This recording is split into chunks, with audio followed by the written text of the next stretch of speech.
You are listening to the Monocle Daily, first broadcast on the 7th of January 2025 on Monocle Radio. Austria's centrists collapse and give way to the far-right Freedom Party. France becomes a little less Je suis Charlie on the 10th anniversary.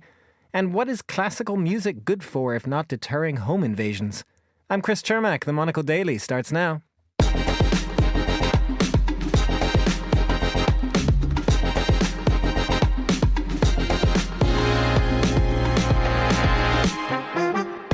Hello and welcome to the Monocle Daily, coming to you from our studios here at Midori House in London. I'm Chris Chermak. My guests Isabel Hilton and Rainbow Murray will discuss the day's big stories, and we'll speak to the author of a book on one of 2024's forgotten conflicts. Stay tuned, all that and more coming up right here on the Monocle Daily.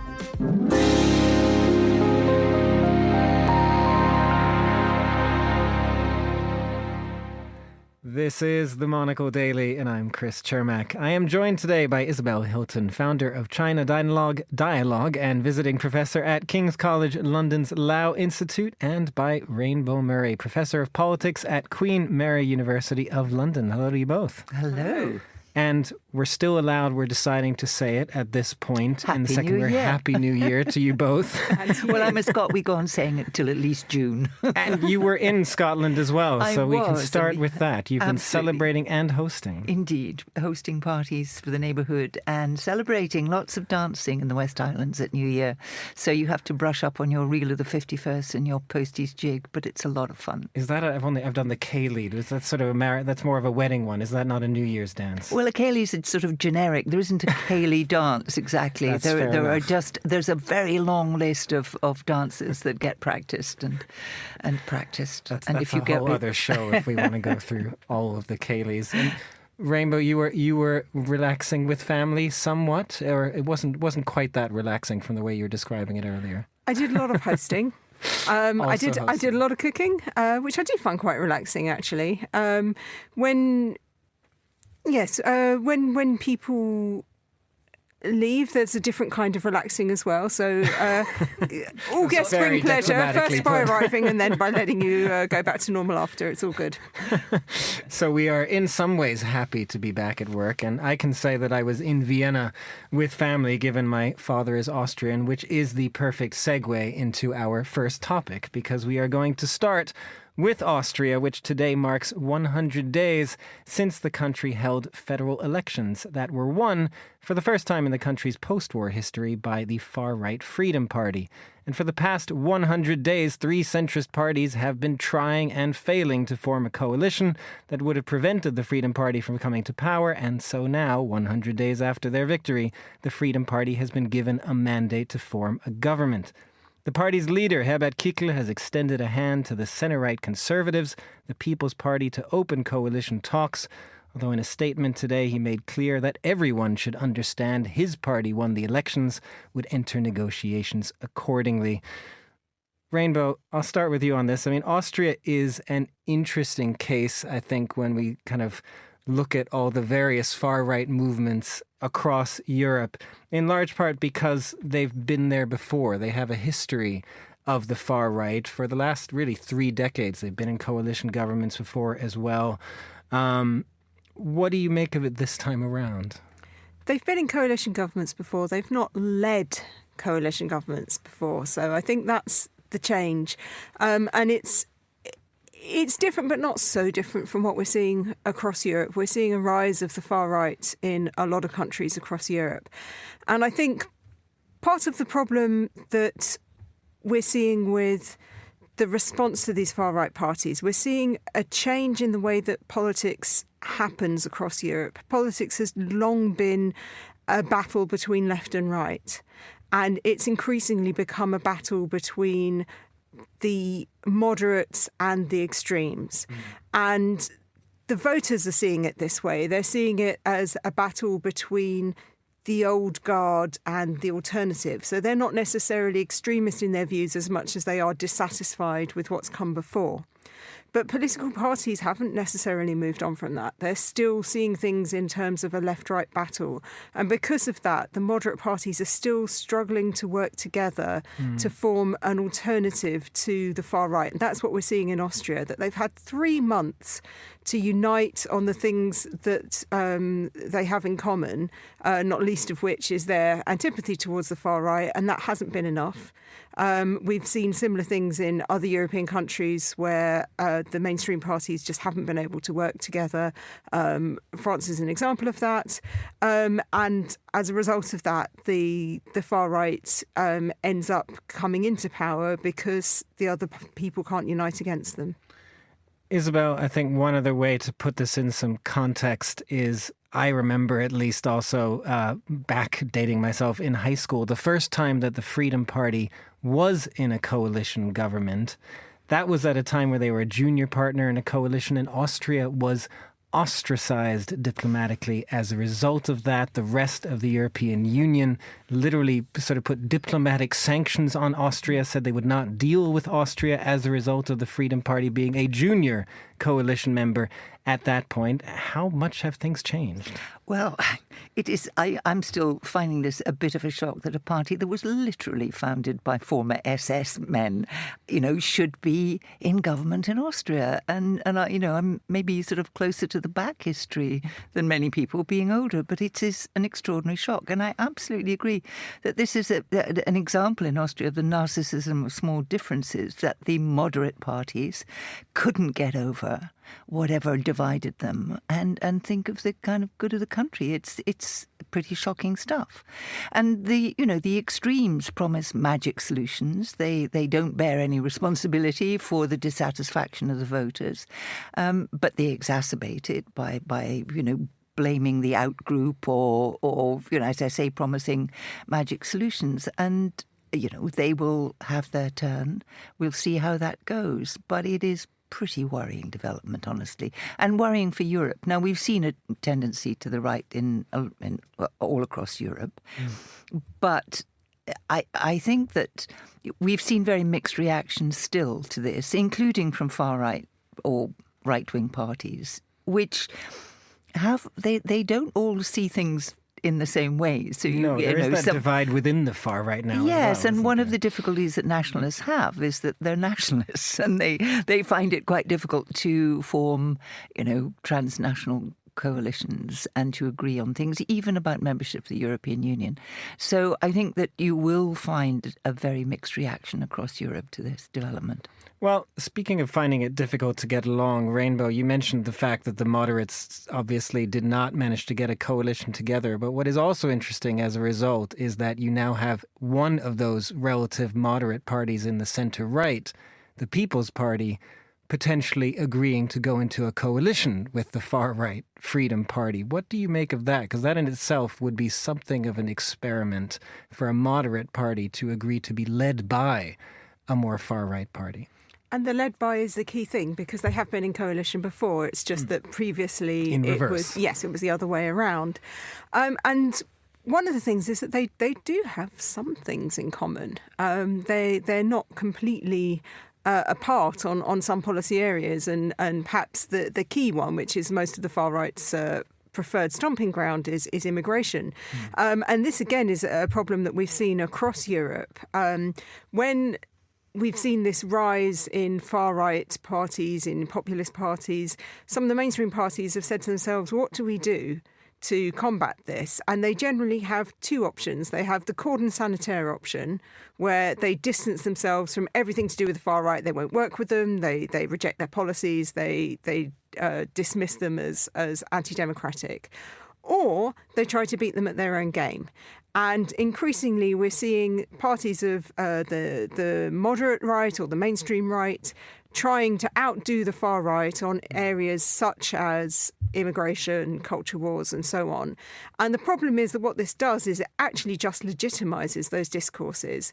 The more you repeat the sort of the anti-immigration policies of the far right, you make these things sound acceptable, and the more voters go along and continue to vote for it. It's almost as if you might as well then at that point be led by the far right instead.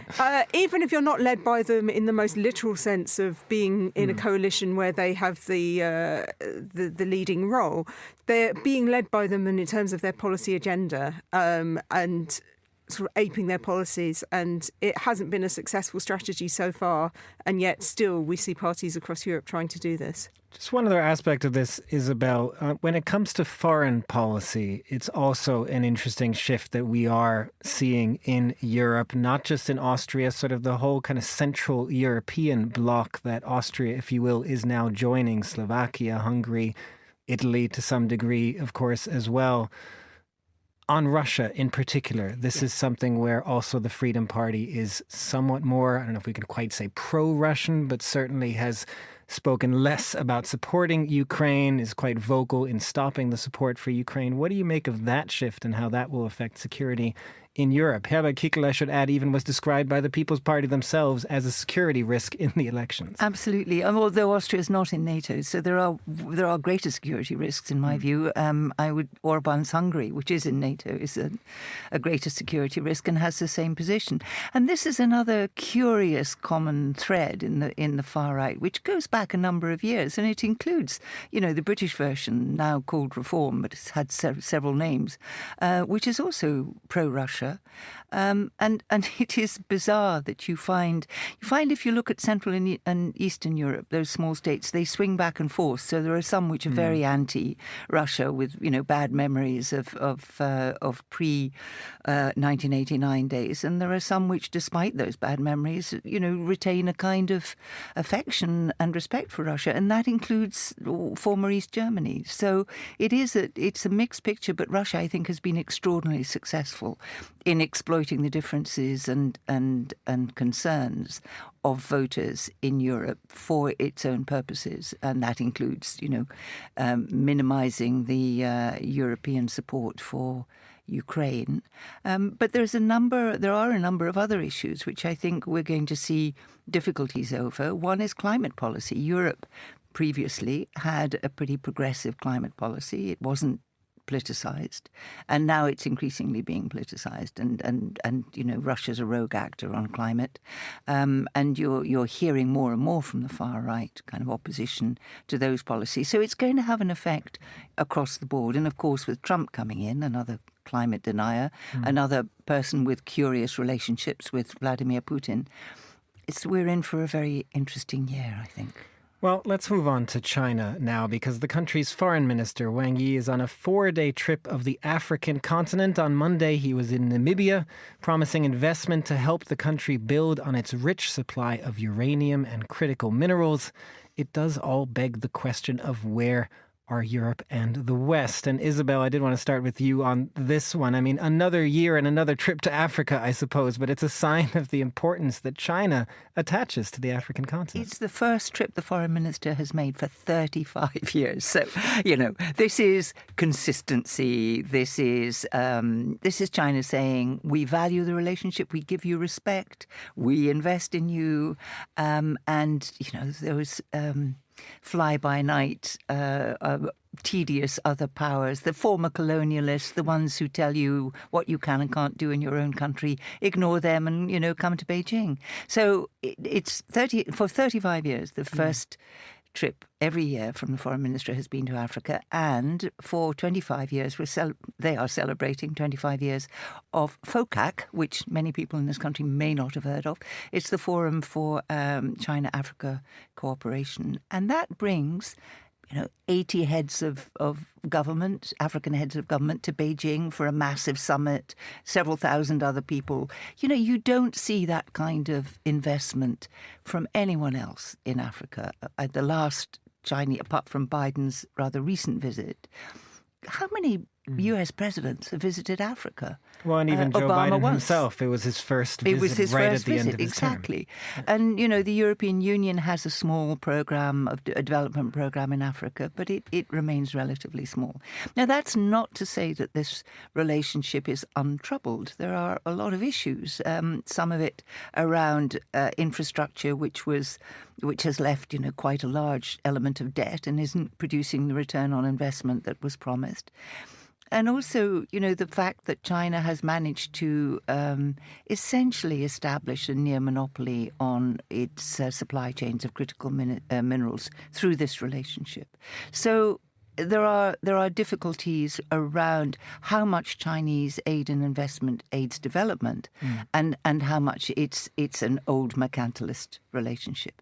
But if you look at the kind of depth and breadth of the relationship, it's unchallenged, shall we say, by any Western power. Well, and by contrast, when we talk mercantilist rainbow, I do wonder sometimes, is the problem, if one can call it that, with, say, Europe's engagement with Africa, that they have focused on things that are not economic, human rights, democracy. Those were the issues of the past, and China sort of comes along and says, we don't really care about that. We're going to give you the money that we need. We're not going to interfere in your affairs. What do you make of Europe's attempts to sort of maintain some sort of influence? Yeah, Europe always comes across as rather paternalist, doesn't it?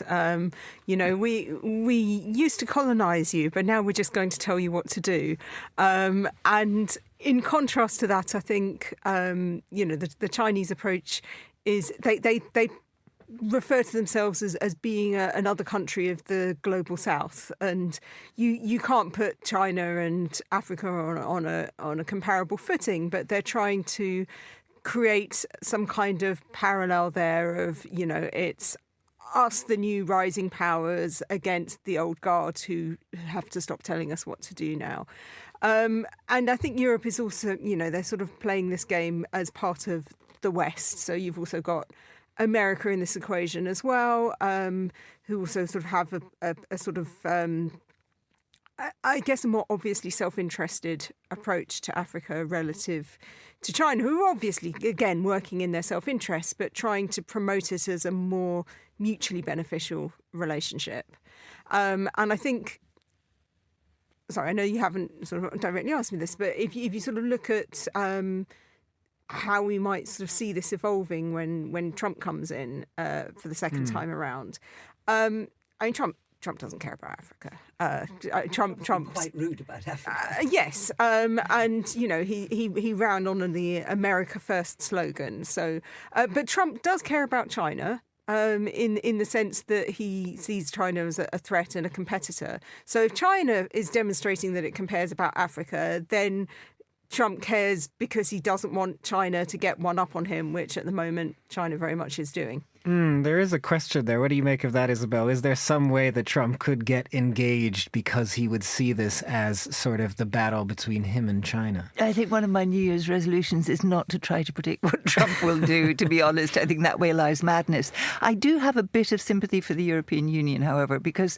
the cliche is that Europe turns up and we get a lecture, China turns up, we get an airport. That's kind of, However, if you're a European Union official, you're dealing with European taxpayers' money. And, it behoves you to try to ensure that if you are investing in Africa or giving aid to Africa, it ends up in Africa and not in a Swiss bank account of some, African dictator. And that is absolutely legitimate. So, to condition the transfer of taxpayers' money to Africa on good governance and transparency and the money being put to the purpose for which it's intended, it's not a bad thing. And it's actually not a bad thing for Africa. It's become kind of easy to knock it, as interference. But actually, it is, as I say, taxpayers' money, and you have a responsibility to do that. Well, one of the interesting developments, Rainbow, perhaps when we talk about taxpayers' money and justification for engagement here, you have seen some sort of more far-right parties. I'm thinking of particularly Italy's Giorgia Meloni, who has actually been engaging with Africa on this sort of immigration front, basically saying we need to support certain countries in Africa economically, developmentally, to stop immigration from coming to Europe. What have you made of that? Is there sort of a strange, I don't know, perhaps a point of agreement there between liberals and the, if you will, or the left and the right on engagement in Africa on this in this kind of completely different angle? It is. It's very different incentives for achieving a similar goal. So you could say sort of the bleeding heart liberal approach is let's improve the lives of people in Africa because they deserve better lives. And the far right approach would be let's improve the lives of people in Africa so that they stop coming here because we don't want any more immigrants. If the end result is to improve people's lives, then you could argue that the rationale behind it maybe doesn't matter. The discourse, of course, is quite different in terms of how you engage with African partners and whether you see them as people to work together with as equals or just sort of people to get rid of. And so I think in that respect, you could say that the more liberal approach is more friendly towards Africa. But if Maloney's approach does yields give people, if it yields the same results, then you could say, well, at least there's some tangible gain there. Well, Isabel, on a final point on this, I will sort of ask you directly. When we talk about of benefit to Africa, do you still get the sense that China is of benefit to Africa when we talk about debts and sort of other things that are building up? Is it a positive relationship for most African nations? Well, it has been the source of most investment in Africa for some time. The questions are, how the benefits of that investment are distributed. Does it give enough jobs to Africans? Is there a serious transfer of intellectual property, of skills to Africa? And that varies from country to country. There are also, and we tend to forget this, there are tens of thousands of Chinese who have emigrated to Africa and set up small businesses. Now, that's again a mixed blessing, because they're competing with local people. There are industries in Africa that are really being hit by cheap Chinese imports, textiles, for example. So it is a pretty mixed picture, but you can't dismiss it as simply China exploiting Africa, because there have been benefits, and China has gained a lot of political support in the emerging economies, and so the grand plan to rebalance the global politics away from US hegemony depends on maintaining goodwill in Africa. Well, let's move on to France, which earlier today marked 10 years since an Islamist attack on the satirical newspaper Charlie Hebdo that killed 12 people. French President Emmanuel Macron and Paris's outgoing mayor Anne Hidalgo led the service outside of the newspaper's former offices. And Charlie Hebdo released a special issue on the anniversary promising it was, quote, indestructible. But some surveys are suggesting that readers have grown skeptical of the more satirical form of offense, shall we say, that Charlie Hebdo has long prided itself on. And Rainbow, I'll start with you on this. I mean, before we get to the satire question, I did also just want to ask you what you imagine of the mood around the attack is in France at this point, because we have also seen an uptick in terrorist attacks of late. New Orleans, in Germany, and Magdeburg as well. France's intelligence service warning they have thwarted 9 attacks. What kind of mood has that created? It always creates a sombre mood when you feel that you're under threat from terrorism, and France has had arguably more than its fair share of terrorist attacks in recent years. The Charlie Hebdo attacks were awful because they were an attack on freedom of speech, but in terms of actual loss of life, they weren't the worst attack on France that year. There were also horrible attacks in recent years. People remember the nightclub in France where dozens of people were murdered. There are attacks in Nice when a big truck sort of rammed into people walking on a boulevard. So there is a lot of anxiety here, but I think when we talk about Charlie Hebdo, we're talking about perhaps a different kind of terrorism to the other sorts of attacks, because those attacks were attacks on people, whereas this was an attack on ideas or on if you like, on freedom of speech. Well, Isabel, to that point of the freedom of speech, that was obviously a very clear element to this attack 10 years ago. And there was a survey released this week that showed I mean, still an overwhelming majority of the French support freedom of the press. But what was interesting was that only about 58% now agreed with the statement, Je suis Charlie, which was the statement of the time. That was down from about 71% in 2016. I guess the question is, I mean, as journalists, we do have to protect, we support the freedom of the press and free speech, very obviously, but have our attitudes towards humor, offensive humor, some of the things that Charlie Hebdo particularly were doing, have those changed? I think they have changed a bit. And, you know, freedom is never an absolute freedom. Your absolute freedom impinges on the freedom of other people. And where you exercise freedom of speech to direct, it depends if you're kicking up or kicking down. There are, you know, it is a spectrum, freedom of speech, and you can be kicking at people who can't defend themselves. You could be putting them at risk. And I think that there's a greater sensitivity now. And again, that can go too far. I don't think there's any right not to be offended. But there is also a responsibility if you are, even as a satirist, you know, you do have to think about whom you're satirizing and what the effects might be. I felt actually, you know, of course it was a terrible attack, but there was another attack in France that year which was even worse, which was that the beheading of a teacher who had showed cartoons about Muhammad in a class in which freedom of speech was being discussed. And that had resulted in his death. Now, he was, you know, behaving responsibly. He was discussing the topic. He wasn't the source of the satire. That I find much more disturbing in a way, though clearly they're both awful. Rainbow, what do you make of, I guess, how our sensibilities on this have shifted? It has become quite a partisan thing as well, I suppose. Sometimes it will be, if anything, also the far right that kind of raises an issue of, oh, we should be allowed to offend and so on and so forth. Where are our sensibilities at this point? It's a very difficult conversation.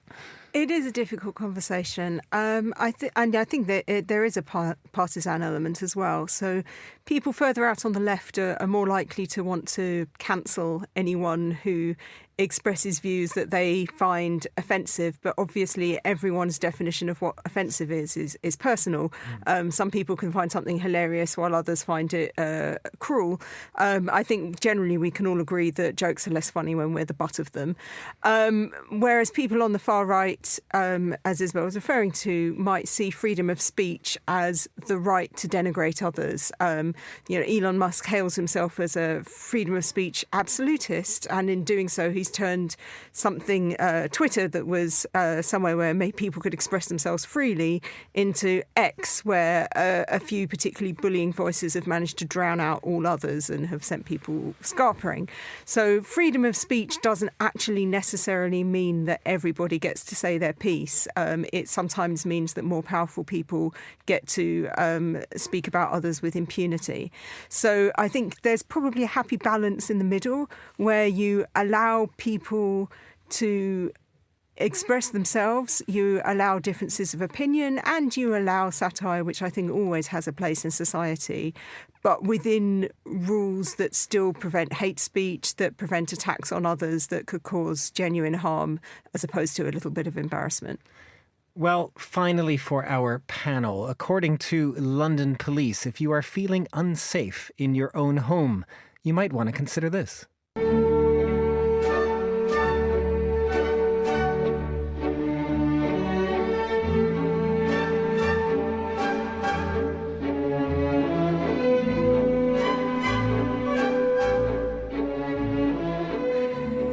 I did have to stick with our Austrian theme there with the Blue Danube, because the Met Police in London have reportedly advised householders in the neighbourhood of St. John's Wood to consider playing classical music after a spate of robberies, because studies have shown that classical music has, quote, been proven to deter and prevent crimes. And Isabel, I wanted to shift this perhaps less into crime and more about the powers of classical music. Do we agree it has such mystical qualities? Yes. Well, I'm very fond of classical music, but actually when you dig into the research that informed this perhaps misguided statement by the police, what you find is that 30 years ago in Canada, they found that crowds of teenagers wouldn't collect in a space where classical music was being played. So it became a kind of weapon of choice to clear out undesirables who were apparently allergic to it. Well, so exactly. It did make me wonder down, where it they simply drove them out. It wasn't because the music was soothing, it's because they actually couldn't stand it. Exactly. Are you a fan of classical music, Rainbow? Do you find that there are certain moments where it comes in handy to either deter or soothe? I am definitely a fan of classical music, but I would also say that it's quite a diverse genre. So I would be loath to say that classical music is relaxing. There's a haunting piece. Yes, that would be another way there's to a get world of people difference away. between some Stravinsky and some Debussy, for example. I did wonder if we had any other thoughts, Isabel. I'll ask you of sort of what the best uses for classical music are that we've come across. I'm actually quite pro classical music in public spaces, mainly because unlike the teenagers, I can't stand the other sort. The classic tinny kind of global, thumpity thump rock you tend to get in restaurants where the staff are bored and they can't get through their day. Whereas if they were playing me a bit of Mozart or Vivaldi, I would not commit any crime. I would be a much calmer, nicer person. Much calmer. Is there anything else, Rainbow, also either from classical music or other things that you would suggest to help us relax when we're particularly angry? Well, I would say that when I was a teenager, the Conservative government passed the Criminal Justice Act, one aspect of which was to ban the public performance of music that had a repetitive beat faster than a certain tempo. The idea was to shut down raves. Someone pointed out that this would also prevent the public performance of Bolero. So I guess one person's trash is another person's treasure. Never heard Bolero and raves can be put together like that. Rainbow Murray and Isabel Hilton, thank you very much for joining us today. And finally on today's show, perhaps one of the least publicized and quickly forgotten humanitarian crises of recent years was the Nagorno-Karabakh border conflict, which saw a bitter fight for control over the region by Armenia and Azerbaijan, which has raged ever since the fall of the Soviet Union. Though after Azerbaijan eventually took full control of the enclave, all ethnic Armenians were eventually displaced from their ancestral homes in the region over the following year. Political reporter Gabriel Gavin has told the story of this forgotten conflict in his new book, Ashes of Our Fathers. Monocle's Andrew Muller spoke with him about the book earlier and began asking Gavin about the inspiration behind it. Yeah, well, for me, and I think it's something that I talk about up front in the book, me going to the South Caucasus, spending time in Armenia and Azerbaijan was kind of never really meant to happen. I went on assignment to cover one little flare-up of violence. And, I had this kind of strange journey into the mountains, meeting people who were telling me these things I'd never heard before, talking about their summons to fight in wars I'd not covered, to talk about, the kind of loss that their families had experienced, their great hopes that if people just knew about these conflicts, they'd be averted in the future. And I remember sitting up in a hotel looking out over the mountains, over these kind of like snow-capped peaks beyond which lay Nagorno-Karabakh, and thinking, nobody knows about this. I remember writing, my family WhatsApp group saying, there's just been a drone strike across the mountains. This has happened. And my mum saying, are you sure? Because none of this is on the BBC. And I just got this sense really early on that there was something happening here that felt important, that was was not being covered, especially by the international media. And I was in a position where I was working first as a freelancer and then as staff for Politico, where I was actually able to be based kind of wherever I wanted. I'm not sure my editors saw it that way, but that was how I interpreted it. And I had the great luxury that very few reporters in this day and age get to have, which is to be based outside of a kind of regional capital. There's almost no news outlet that wants to have people stationed in the kind of far-flung corners of the earth. They really want to concentrate at the moment staff in places like Brussels, or if you're, at a bureau somewhere, it might be Riyadh, or it might have been until, 5 years ago, Beirut. the idea of having a kind of distributed network of people, apart from perhaps Monocle, which does some of this stuff. We try. It's actually very rare. And I felt a huge weight of obligation to cover the region because I didn't feel like anyone else really would. And there were times, and I tried to talk as little about myself as possible in this book because it seems kind of odd to go off on a tangent about my life when I'm writing about the kind of shattered lives of people who matter far more to the story. But, there were afternoons where, I'd be barbecuing for my parents, taking a couple of days off, and I'd get news, in the 2022 two-day war I write about in the book. I was relaxing, sunning myself in the September sun, and I get a message saying there's going to be a war tonight. And I'm, on the next plane back to Yerevan. The number of kind of cancelled holidays and aborted trips I've had because I felt like there really wouldn't have been anyone else covering it. Can't really be added up. There is a chicken and egg question there, though, which is it a question of nobody knew about this or nobody cared about this? Because it was remarkable that when the end came for Nagorno-Karabakh, as it was, which happened quickly towards the end of 2023, this is a more or less total act of ethnic cleansing on the borders of Europe by one definition, within Europe, depending on who you ask. And the reaction of the world at large just seemed to be, well, what are you going to do? Yeah, well, I think genuinely there's never been more interest in the kind of former Soviet space. And I think, so look, I trained as a scientist originally, actually. I studied just up the road at UCL. I always thought the way that biologists study problems is they look at, they might study a disease, but it's not because they're necessarily interested in the disease in and of itself. Many scientists are absolutely uninterested in curing a given disease. They see it as an interesting case to look at the underlying mechanisms of how the body works. And for me, conflicts like Nagorno-Karabakh or Georgia's Abkhazia region, they're really interesting case studies where you can see how Russia in particular, but also other global powers, also the kind of international order, hold up in times of crisis. And so I think people did care about Nagorno-Karabakh. There was a while where, Charles Michel, the kind of hapless former president of the European Council, this was his number one foreign policy issue. This was what he spent his time doing. But it doesn't seem to have done Azerbaijan any harm. Well, I think certainly not. And I think the reality is that Azerbaijan played its hand very well. And I think one of the things that I cover quite extensively in the book is that Azerbaijanis have genuine grievances. And there was an ethnic cleansing of Azerbaijanis from the wider Karabakh region in the 1990s that Armenia never really faced up to. There was never any justice for these people. I firmly believe that these people haven't had justice since, and the state has kind of co-opted those grievances for its own ends. But I think Azerbaijan basically became single-mindedly set on doing what it was doing. And it used every tool in the arsenal, from lobbying in Western capitals, massive PR campaigns, military, intelligence, hybrid warfare, used all these things to get what it wanted. And what it wanted, ultimately, was Nagorno-Karabakh, and a Nagorno-Karabakh free of Armenians. I think it achieved everything it wanted to achieve. When you speak to the people who left Nagorno-Karabakh or were forced to leave Nagorno-Karabakh, what sense do you get from them of what the future holds? Is there an acceptance that that's it, it's over, we're not going back? Is there still a coherent, national identity attached to Artsakh, as they called it, separate from Armenia? Basically, is there something still simmering here that's going to rear up and bite us all again? I think that's the million-dollar question. So one of the I think the saddest parts of the book, one of the saddest parts of, my time covering the region was standing at the border with Azerbaijan, the highway to Nagorno-Karabakh, and watching these trucks of people come through. You'd lift up the tarpaulin on the back of a construction truck, and it would be, an orphanage for disabled kids being evacuated, children with Down syndrome or other learning difficulties sleeping out in the kind of cold conditions for 24 hours, people bringing everything they could with them because, I saw a man who dismantled his gas station, was bringing the gas pumps so that he didn't have to start his life entirely from scratch. And I think everyone I spoke to said the same. They said, we know we're not going back. And under international law, you would imagine that they would have some right to return, some right to redress. The Azerbaijanis always kind of publicly claim to acknowledge that, while in practice doing the opposite.